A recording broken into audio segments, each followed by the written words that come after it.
네, 정인설 기자 나와 있습니다. 정인설 기자 지금 국내에서 자동차 맡고 있고요. 아마 이런 목소리 들으면 뭐 라디오 이런 데 워낙 많이 나가기 때문에 목소리는 친숙하지 싶습니다. 어서 오세요. 안녕하세요. 예. 이 폭스바겐이 어떻게 되는 거예요? 오늘 사건의 발단부터 그동안의 경과 또 앞으로의 진행 상황까지 얘기를 좀 해주셔야 돼요. 예. 사건 개요부터 설명을 좀 해주시죠. 이 사건이 알려진 건 얼마 안 됐는데 이미 이 사건이 이제 얘기가 된 건 작년부터 얘기가 됐습니다. 아, 그래요? 예, 그렇습니다. 예. 폭스바겐 같은 경우에는 친환경 고효율이라는 걸 계속 내세웠었죠. 예. 그래서 미국의 2명의 활동가가 있었는데 환경운동가죠. 예. 존 저먼이라는 사람, 피터 모크라는 사람이 처음에는 정말 친환경 고효율이 맞나 보다는 거 한번 검증을 해봤던 거죠. 예. 그래서 한번 해봤더니 근데 배기가스가 폭스바겐이 시험을 볼 거 아니에요, 그죠? 미국 예. 환경 예. 근데 그거 35배가 더 나왔던 거죠. 35배나 나왔다고요? 그렇습니다. 이게 왜 이런 거지?라고 해서 계속 알아보다 보니까 처음에 시험 봤었을 때 그 측정치와 운행하면서 나왔던 게 너무 다르다라는 의혹을 제기하면서 그 불거진 게 이제 최근에 일이 된 거죠. 폭스바겐에서는 그동안 아무런 문제가 없다. 그건 잠시 착오일 뿐이다. 몇 대에 해당하는 일부의 차량에 해당하는 거다라고 했는데 그걸 이제 한번 들춰봤더니 실제로 환경부에서 시험 붙을 때와 그리고 그 실제 운행할 때 그 측정치가 너무나 달랐던 거죠. 지금 그 당국이라 하면 미국이죠. 예. 미국 당국에서 시험 테스트를 했을 때는 35분의 1이 나왔는데 그렇죠. 길거리에 이 환경운동가 둘 붙어서 실제로 테스트를 해보니까 35배나 나왔다. 그렇습니다. 뭐가? 질소산화물이죠. 배기가스. 질소산화물. 배기가스죠. 예. 질소산화물이 있고 배기가스라 하면 이산화탄소도 포함되나요? 그렇습니다. 이산화탄소 모든 차량들이 운행하면서 내뿜는 게 이산화탄소와 물이죠. 예. CO2와 물인데 CO2 그리고 플러스 질소산화물이 있는데 예. 그게 합해서 배기가스 안에 들어가 있는 물질들인 거죠. 지금 흔히 가솔린 차는 이산화탄소가 나오는 거죠. 그렇습니다. 근데 디젤은 이산화탄소 더하기 질소산화물이 질소산화물까지 나오죠. 나오는 거죠. 맞습니다. 근데 그동안에 질소산화물을 우리가 굉장히 줄여서 거의 안 나온다. 그렇습니다. 그게 뭐 유로 뭐 S1, S2, S 맞나요? 유로 1, 유로 2, 유로 6까지 있었어요. 유로 6까지 해가지고 굉장히 줄였다고 했는데 지금 와서 보니까 그게 아니더라는 거죠. 웃기지 마라 이렇게 된 거죠. 시험용과 주행용을 따로 설정해 놨다 이런 얘기죠. 따로 어떻게 설정해 놓은 건지 설명을 좀 해주세요. 어떤 장치를 붙인 게 아니라 소프트웨어 같은 걸 명령어를 넣은 겁니다. 가령 이런 겁니다. 말하자면 자동차 컨트롤 컴퓨터에 맞습니다. 원격 조정을 한 거나 마찬가지인 거죠. 이렇게 어떻게? 알고리즘을 이렇게 해놓은 거죠. 차가 시험 볼 때 그 자동차 성능을 시험 볼 때 그 장면을 연상해 보면 아시는데 기계에다 올려놓고 차를 세워놓고 바퀴를 돌립니다. 그렇죠. 차가 움직이진 않습니다. 예. 핸들이 움직이지 않습니다. 그렇지. 그러니까 이 소프트웨어, 그러니까 연료 저감 장치가 작동하도록 만드는 그 환경을 핸들이 움직이지 않고 차 내 바퀴가 움직이지 않는 상태에선 연료 저감 장치가 마음대로 100% 활용하게 하고. 아, 그러니까 엔진 옆에 연료 저감 장치가 붙어 있는데. 이제 그건 하드웨어는 아니지만 이제 연료 저감치 붙어 있죠. 붙어 있는데. 붙어 있는데 그 소프트웨어로 이거는 지금 검사를 받고 있는 거다는 조건을 그렇습니다. 인식하게 해서 맞습니다. 예. 연료 저감 장치를 작동시켜서 그렇습니다. 적게 나오게 한 거군요. 그렇죠. 근데 실제로 달릴 때는 지금은 달리고 있는 거니까 배기가스를 내도 좋아. 예, 이건 테스트가 아니야. 너는 쉬어라고 명령하는 소프트를 달았고. 그렇습니다. 그걸 찾아내기라는 게 정말 힘든 일이죠. 왜냐하면 소프트웨어라는 게 보이는 게 아니잖아요. 아니 이런 욕이 나오잖아요. 그래서 뭐 일각에서 사기극이다 이렇게 얘기를 하는 거죠. 그래요? 그렇습니다. 이거 뭐 단순하게 뭐 실수가 있다든지 뭐 제조 공정에서 무슨 에러가 발생했다든지 천정에서 물이 샌다든지 이런 클레임하고는 종류가 다른 거예요. 고의가 있다라고 지금 보는 거니까 지금 중재다 이렇게 보는 거죠. 완전히 악의적이군요. 그동안 리콜이 많았잖아요. 예. 도요타 리콜도 있었고 GM 리콜도 있었는데 그런 거 같은 경우에는 약간의 그 의도가 있다라고 보긴 힘들었습니다. 근데 폭스바겐 같은 경우는 이건 의도가 있었고 이 사실을 누구까지 알았겠느냐. 당연히 CEO도 알았을 것이고요. R&D 과정에서 연구원 총책도 알았을 몰랐을 것이고. 리가 없죠. AS를 하면 당연히 이런 상태가 있다는 걸 알았을 테니까 AS 담당자도 알았을 것이고 이 사태가 일파만파가 될 수 있다는 걸 충분히 보여줄 수 있는 가능성이 있는 거죠. 아니, 그 정도 같으면 폭스바겐만 알았을 가능성도 적은 거 아니에요? 다른 폭스바겐 자동차 외에 다른 디젤 차들에게도 공공연한 비밀이었을 수도 있죠. 제조자들은. 거기까지 가기에는 아직 뭐 약간의 어떤 그 중간중간에 어떤 논리적으로 풀어야 될 과정이 있는데 지금처럼 이 배기가스를 줄이는 방식은 크게 두 가지가 있습니다. 예. 첫째가 요소수라는 걸 엔진에 넣어서 배기가스를 줄이는 방식입니다. 쉽게 얘기를 하면 우리 보통 엔진에 불선 같은 거 넣지 않습니까? 예. 그런 것처럼 요소수를 넣어서 배기가스를 줄이는 방식이 있는데 이 비용이 제일 확실한데 문제는 돈이 많이 든다는 거죠. 말하자면 휘발유 값만큼 그렇습니다. 뭔가 물을 탄다 이거죠. 그렇습니다. 그래서 그건 프리미엄 업체들이 그걸 주로 많이 씁니다. 그 수법은. 그런 방식은. 벤츠나 BMW 같은데 그런 요소수를 쓰는데 폭스바겐 같은 경우는 대중 양산차지 않습니까? 예. 자동차 값을 확 올릴 수가 없습니다. 예. 그러다 보니까 조금 더 적은 비용을 하려고 하다 보니까 이런 연료 저감 장치를 배기가스 저감 장치를 달았다는 건데 저감 장치를 달았으면 그냥 작동하게 하면 되지 왜 작동 안 하게 안 했어? 라고 하면 배기가스 저감 장치가 돌면 저희가 자동차 시동 켤 때 에어컨 켠다라고 생각하면 됩니다. 에어컨 켜면 어떻게 되죠? 연료가 거기 쓰이니까 힘이 딸린다. 연비가 안 좋아지는 거죠. 결과적으로는 둘 중에 하나를 택해야 되는데 두 마리 토끼를 못 잡고 연료 저감 장치를 그러니까 연료 저감 장치는 당국에서 조사할 때만 가동시키고 네. 평소에는 그걸 가동시키면 연료 효율도 나빠지고 힘도 나빠지니까 그렇죠. 가동을 안 시키는 거군요. 그렇습니다. 뭐 시험 공부하다가 부모님이 볼 때만 시험 공부 한적 하다가 가시면 이제 뭐 TV 보고 하는 거하고 똑같은 거죠. 참 근데 독일 산업계라는 것이 그동안에 예를 들어서 제조업에 대한 신뢰다 하면은 한마디로 독일 기계 이런 거였잖아요. 그렇습니다. 예. 그 지금 다 날아가는 거예요. 그래서 이걸 사태가 심각하다고 보는 게 저도 이제 자동차 업체를 출입하다 보면 독일 업체 사람들의 그 자부심이라는 걸 말씀하신 것처럼 대단합니다. 예. 독일 제조업, 독일 기계업, 독일 자동차 산업에 대해서. 근데 대표적인 폭스바겐이 말 그대로 국민차잖아요. 독일은 거의 뭐 정부 회사나 마찬가지인데 폭스바겐이 이런 행동을 했다라는 것 자체는 폭스바겐만의 일이 아니라 독일 자동차 업체, 나아가서는 독일 제조업 전체, 독일 신인도 문제까지 갈 수도 있는. 그런데 이 폭스바겐 그래서 이제 그 환경운동가 둘이서 그걸 밝혀가지고 공개를 해서 미 당국이 움직인 거죠. 그렇죠. 지금 어디까지 움직여 있습니까? 현재까지는 미국의 법은 한국 법과 달리 리콜을 했을 경우 문제가 있다고 생각되면 판매 중단까지 할 수 있습니다. 지금 판매 중단까지 했는데 판매 중단한 차종 수가 그렇게 많지 않습니다. 예. 지금 이번에 문제가 된 게 독일의 폭스바겐의 대표적인 TDI 엔진이라고 하는데 연료 직분사 엔진입니다. 쉽게 얘기해서 그냥 그 실린더에 경유를 직접 싸서 폭발을 시켜서 그 힘으로 가는 엔진인데 예. 그 엔진의 차종이 5개만 밝힌 거죠. 전부 다 2000cc급 차만 밝힌 겁니다. 그것도 SUV는 없이 세단만 밝힌 겁니다.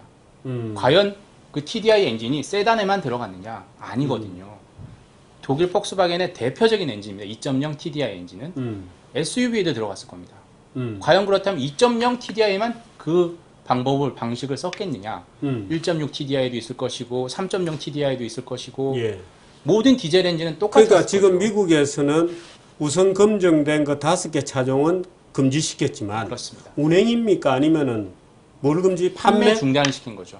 벌금은 아직 안 때려진 안 때리는 거죠. 그게 지금 뭐 독일 폭스바겐의 1년치 순이익의 이상이 될 것이다 이렇게 지금 예상은 하고 있는데 현재는 판매 중단을 시키고 이제 리콜이라고 하는 거는 자발적으로 그걸 수리를 하라는 거잖아요. 그러니까 그 문제를 그러니까 소프트웨어를 없애고 그 잘 되게만 하면 되는 건데 일단 신규 판매 중단을 5개 차종만 시켰고 앞으로는 또 어떻게 될지 조사 범위가 확대될 거 아닙니까? 지금 폭스바겐은 오늘 1100만 대까지 될 수 있다라고 실토를 했거든요. 이런 TDI 엔진이 있을 수 있다라는 게 1100만 대라는 건 요번 문제가 된 건 50만 대인데 1100만 대라고 한다면 전 세계 다 있는 거죠. 그 부분 우리나라도 당연히 있죠. 근데 우리나라에 이런 문제가 며칠 전만 하더라도 우리나라에는 이런 문제가 아닙니다라고 폭스바겐에서 밝혔었죠. 미국 디젤 엔진과 한국에서 팔고 있는 디젤 엔진은 다르다라고 얘기를 했지만 본질적으로 다르다고 보긴 힘들겠죠. 이 기준은 달라서 인증은 다를 수 있어도 제가 자꾸 여기 나오려고 하는데 그렇습니다. 근데 그렇게 되면 이게 폭스바겐의 문제냐 아니면 원초적으로 디젤 엔진의 문제냐는 논란이 나오잖아요. 그렇습니다. 그럼 디젤 엔진은 알고 보면 지금 현재 디젤 엔진이 배기가스, 질소산화물이나 CO2를 획기적으로 줄였습니다라고 주장하던 게 거짓말이다. 이렇게 될 수도 있는 거잖아요. 디젤 기술이 가장 발전한 곳이 독일과 프랑스고요. 예. 그 중에 이제 특히나 시장 점유율로 보면 독일과 프랑스는 비교할 수 없을 정도로 독일이 높고요. 압도적이죠. 그렇죠. 그 중에서도 폭스바겐이 대중 양산차, 고급차 하면 프리미엄차는 BMW나 벤츠 정도가 아우디가 있지만 폭스바겐은 그 밑에 있는 양산차에서 상당한 점유율을 차지하고 있지 않습니까? 예. 그러니까 결과적으로 말씀하신 것처럼 폭스바겐이 이랬는데 다른 업체들이라고 떴떳할 수 있겠느냐라고 하는 의혹을 충분히 가져볼 만한 사안. 근데 그 원초적으로 왜 디젤로 갔었어요? 가장 컸던 이유는 디젤은 후발주자였습니다. 예. 가솔린은 1860년 정도에 개발이 됐고 예. 디젤 엔진은 1890년대 개발이 됐다가 자동차에 적용이 된 건 1930년대인데 예. 다 안 탔습니다. 이유는 소음과 진동 때문입니다. 예. 폭발음이 되다 보니까 이게 소음과 진동이 많았거든요. 예. 근데 된 이유는 1차, 2차 오일 쇼크가 있었습니다. 1970년대. 예. 1980년대 들어서 어떻게 하면 기름값이 비싸니까 기름을 조금 들고 연비가 좋은 차를 타볼 수 있을까라고 예. 하다가 디젤차를 타게 된 거죠. 그 예. 탄 곳이 유럽입니다. 중심이 독일과 프랑스였던 거죠. 예. 그러다가 유럽 중심으로만 계속 타다가 한국에서도 글로벌 금융위기에 유가가 확 올랐잖아요. 그때부터 디젤에 대한 선호도가 확 높아지기 시작했습니다. 그래서 2008년에 10%밖에 안 됐던 디젤차의 점유율이 지금은 수입차 기준으로 봤을 때 거의 절반에 육박한 국내에서. 국내에서 그렇습니다. 전 세계적으로는 아직 10%대입니다. 디젤차의 비중은. 그렇군요. 유럽은 좀 높죠. 유럽은 50%가 넘습니다. 유럽은 50%가 더 되고 지금 국내에서도 수입차 중에서는 50% 정도가 디젤이고. 수입차에서는 70% 되고요. 제가 잘못 말했습니다. 70%. 신차 기준으로 했을 때 국산차 수입차 다 했을 때 40%대가 됩니다. 그렇게 높아요? 그렇습니다. 왜냐하면 SUV가 많아서 SUV는 전부 다 디젤이지 않습니까? 요즘에 SUV 많이 타니까 디젤의 비중이 확 높아진 거죠. 아니 원래 사실은 아는 사람들 사이에서 디젤 엔진에 대해서 저게 CO2만 좀 적게 나오는 거지. 그렇습니다. 실제로 질소산화물, 다른 배기가스 사실은 그게 더 나쁜데. 그렇습니다. 몸에 더 나쁘죠, 인체. 몸에 더 나쁜데. 다른 질소산화물은 전혀 환경차가 아니다. 그렇습니다. 근데 언제부터 이렇게 디젤이 환경차로 둔갑한 거예요?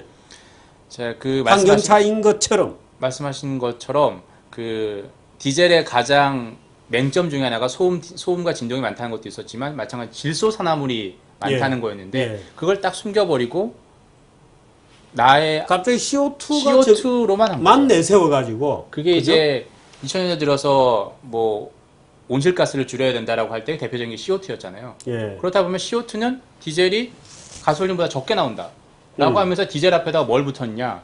클린이란 말 붙였습니다. 사실은 클린이 아닌데 클린 디젤이라고 붙였습니다. 그건 거죠. 그러니까 뭐 언제부터라고요? 2000년대 들어서부터였죠. 온실가스가 그렇게 많이 문제가 됐었던 게 유럽의 CO2에 대한 과잉 공포증, CO2라는 말만 들으면 뻑가는 그런 종류의 환경, 말하자면 어떤 트라우마를 가지고 있는 사람들이 오케이, 디젤은 CO2가 적다. 그러므로 클린이다. 이렇게 생각하면서 디젤 차들이 폭발적으로 팔린 거군요. 그렇습니다. 약간은 그건 인간의 어리석음에 기반한 그런 부분이 약간은 뭐 그것부터가 사기극이잖아요. 사실은. 그러니까 장점은 확대해서 홍보하고 단점은 숨겼다라고 할 수 있는 거죠. 장점은 효율이 좋고 연비가 좋은 건 그러니까 CO2 처분이 없는 CO2에 대한 캠페인 뭐 이런 것들이 사실은 디젤 차를 난데없이 친환경 차인 것처럼 만들어 왔는데 그렇죠. 그게 혹시 프랑스나 독일 등 유럽 사람들이 유럽의 산업사에 있어서 유럽 애들은 알고 있던 사기극인가요? 아니면 자기도 모르는 CO2 트라우마 때문에 그렇게 된 건지 아니면 CO2 엔진은 오케이 유럽이 잘 만드니까 유럽의 디젤이 마치 친환경인 것처럼 둔갑시키자고 하는 어떤 의도가 있었다고 보나요? 저 개인적으로는 뭐 의도가 100% 있었다고 하긴 힘들지만 말씀하신 것처럼 그 CO2에 대한 공포증 이런 걸 충분히 이용을 한 거죠. 뭐 유럽뿐만 아니라 미국도 마찬가지고 환경 산업이 발달한 곳은 다 미국이나 유럽이고 디젤에 대한 가장 그 규제가 심한 곳이 유럽이거든요. 아까 말씀하신 것처럼 예. 유로 5, 유로 6, 지금 유로 6 기준인데 이걸 맞추려다 보면 결과적으로 내가 이 룰을 정했으니까 니들 따라와 이렇게 되는 거죠. 그러니까 그 유로6는 기준을 올려가면서 디젤에 대한 기계 기술이 이제 유럽이 좋으니까 말하자면 전 세계적으로 자기의 기준을 강요하면서 말하자면 독일차나 유럽차를 팔아먹은 거죠. 그렇죠. 근데 그게 이제 지금 와서 보니까 사기극으로 들통난 거네. 그렇습니다. 혹시 미국은 아직 가솔린이 많죠. 그렇습니다. 압도적으로 많죠. 미국의 유럽차에 대한 대반격의 측면도 있나요? 그런 면도 없지 않아 있다라고 보죠. 왜냐하면 그동안 미국에서 자동차 산업이라는 것은 무척 중요하지 않습니까? 고용을 예. 일으키는 대표적인 산업이니까요. 말도보다 중요하죠. 그동안 보면 미국 자동차 산업의 점유율을 높여왔던 업체들이 차례로 이런 리콜 파문으로 인해서 무너졌습니다. 대표적인 것이 도요타가 있었죠. 도요타. 2010년에 그 급발진이죠. 급발진 때문에 문제가 돼서 전 세계적으로 1,500만 대 가량을 리콜을 했습니다. 그러면서 도요타가 위기를 겪으면서 도요타의 점유율이 확 줄어들었습니다. 예. 그 이후에 물론 GM이 작년 같은 경우에 점화 스위치 결함으로 인해서 리콜을 또 했었고요. 그러다가 이제 폭스바겐이 지금 상당히 치고 올랐습니다. 물론 예. 빅3라고 하면 미국에서도 그렇습니다. 빅3라고 하면 폭스바겐, 도요타, GM이죠. 예. 이 중에서 이제 폭스바겐이 상반기 기준으로 했을 땐 1위가 됩니다. 전 세계. 전 세계 전 자동차. 세계. 미국에서 점유율은 그렇게 높지 않습니다. 현대자동차보다 낮습니다. 폭스바겐은 워낙 또 중국에 많이 팔잖아요. 맞습니다. 중국에서 압도적인 1위죠. 예, 뭐 다행히 폭스바겐은요. 아마 우리 전 기자도 아시겠습니다만은 폭스바겐이 상해 대중, 뭐 일기 대중 이런 차를 맞습니다. 중국에서 하잖아요. 그렇습니다. 상하이 따주 뭐 네. 이런 차들 하는데 해가지고 지금 그 장점인이다 뭐 예, 저 등소평 이후로 네. 지금 후진타오까지 네. 자동차 업계에서 정치 자금 받아 먹는다고요. 어? 그랬겠죠. 그래서 폭스바겐이 그 상해방의 최대의 후원자가 후원자다. 폭스바겐이었어. 그래서 폭스바겐이 중국 자동차 시장을 완전히 점령을 한 겁니다. 그래서 우리 현대차는 북경으로 간 거죠. 상해로 못 들어가고 왜? 상해로 들어가면 폭스바겐이 깨지니까 폭스바겐이 워낙 단단하니까 부득이 현대차는 북경으로 들어갈 수밖에 없었는데 그래서 사실은 이 폭스바겐의 세계적 성공, 특히 중국 시장에서의 폭발적인 성공은 그 상해방들의 뒷배가 있었기 때문에 그래서 뭔가 이 정치와 이 산업의 내밀한 이 어떤 컴플렉스의 관계가 형성되어 있기 때문이 아니냐는 루머도 있어요.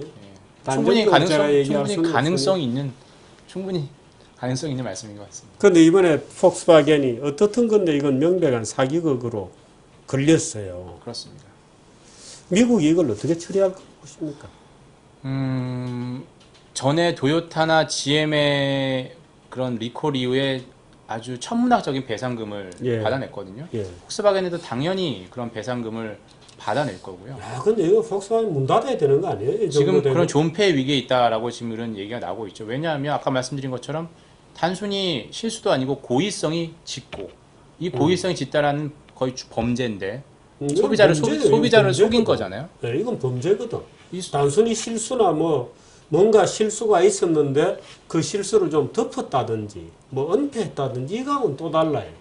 예를 들면 급발진이 약간 인지가 되었는데 회사 차원에서 야, 그 좀 덮자 이런 거 하고 이거는 처음부터 아예 치팅을 하려고 한 거니까 이건 죄질이 다르죠. 근데 이제 이 사실을 누구까지 알았겠느냐라는 게 중요하겠죠. 최고 경영자인 빈터코른 회장이 도 알았다. 몰랐다. 지금은 누군가도 뭐 확답을 줄 수는 없지만 거의 디젤차의 모든 차종에 이런 사실이 있다는 건 최소한 뭐 R&D를 담당하는 총괄하는 임원은 알았을 것이고요. 뭐 아까 말씀드린 AS를 담당하는 뭐 임원이나 직원들도 알았을 것이고요.